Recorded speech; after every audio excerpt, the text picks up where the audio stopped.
حضرت انس رضی اللہ تعالیٰ عنہ بیان فرماتے ہیں کہ ہم ایک سفر میں رسول اللہ صلی اللہ علیہ وآلہ وسلم کے ساتھ تھے، اور کوئی ہم میں سے روزے سے تھا اور کوئی روزے سے نہیں تھا۔ ایک سخت گرمی کے دن ہم نے ایک مقام پر جا کر پڑاؤ ڈالا تو روزہ دار تو وہاں جا کر لیٹ گئے، اور جن لوگوں نے روزہ نہیں رکھا تھا وہ کھڑے ہوئے اور انہوں نے خیمے استادا کیے اور سواری کے اونٹوں کو پانی پلایا۔ رسول اللہ صلی اللہ علیہ وآلہ وسلم نے فرمایا، آج روزہ نہ رکھنے والے اجر لوٹ لے گئے۔ اس حدیث کی روح سے پلڑا اس قول کے حق میں جھک رہا ہے جس کے مطابق حالت سفر میں روزہ نہ رکھنا افضل ہے۔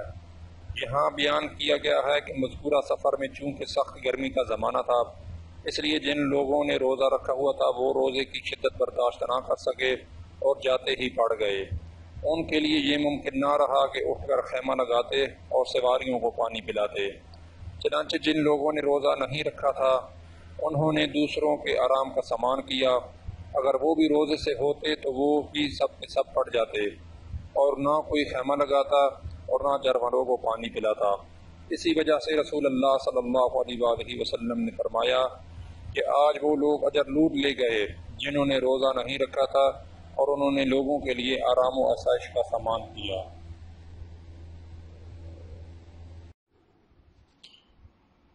حضرت معاذ بن زہرہ رضی اللہ تعالیٰ عنہ بیان کرتے ہیں کہ نبی کریم صلی اللہ علیہ وآلہ وسلم جب روزہ افطار کرتے تھے تو فرماتے تھے، اے اللہ، تیرے لیے میں نے روزہ رکھا اور تیرے ہی رزق پر میں نے افطار کیا۔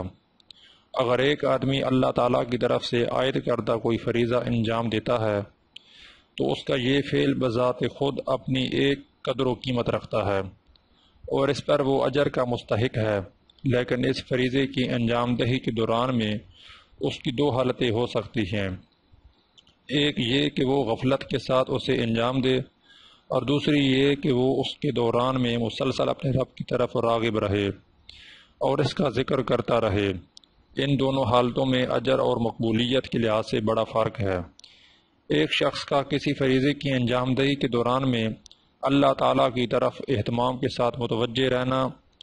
اس کے اجر کو کہیں زیادہ بڑھا دیتا ہے۔ مثال کے طور پر دیکھیے کہ آپ نماز کے لیے وضو کر رہے ہیں اور آپ نے وہ سارے اعضاء ٹھیک ٹھیک دھوئے ہیں جو وضو میں دھونے چاہیے۔ اس طرح بے شک آپ نماز میں کھڑے ہونے کے قابل ہو گئے، لیکن اگر اس وضو کے دوران میں آپ مختلف اعضاء دھونے کے ساتھ اللہ کا ذکر بھی کرتے رہے تو اس کے معنی یہ ہے کہ آپ نے یہ وضو اللہ سے غفلت کی حالت میں نہیں کیا، اس لیے آپ کے اس وضو کی قدر و قیمت کچھ اور ہی ہوگی۔ یہی مثال روزے کی ہے۔ اگر آپ سحری کا وقت ختم ہونے سے لے کر افطار کے وقت تک کچھ کھائیں پیئیں نہیں تو آپ کا روزہ مکمل ہو جائے گا، لیکن اس روزے کے دوران میں اگر آپ خدا کو یاد بھی کرتے رہے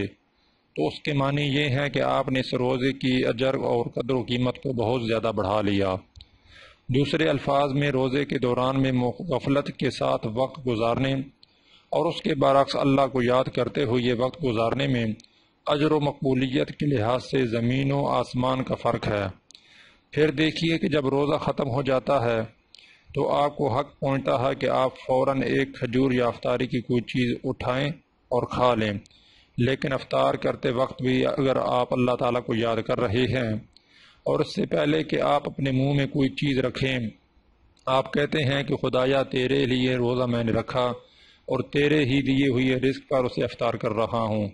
تو اس کا مطلب یہ ہے کہ آپ اللہ تعالیٰ سے غفلت کی حالت میں بھوکے پیاسے نہیں رہے اور نہ روزہ افطار کرتے وقت ہی اس کی یاد سے غافل ہو گئے،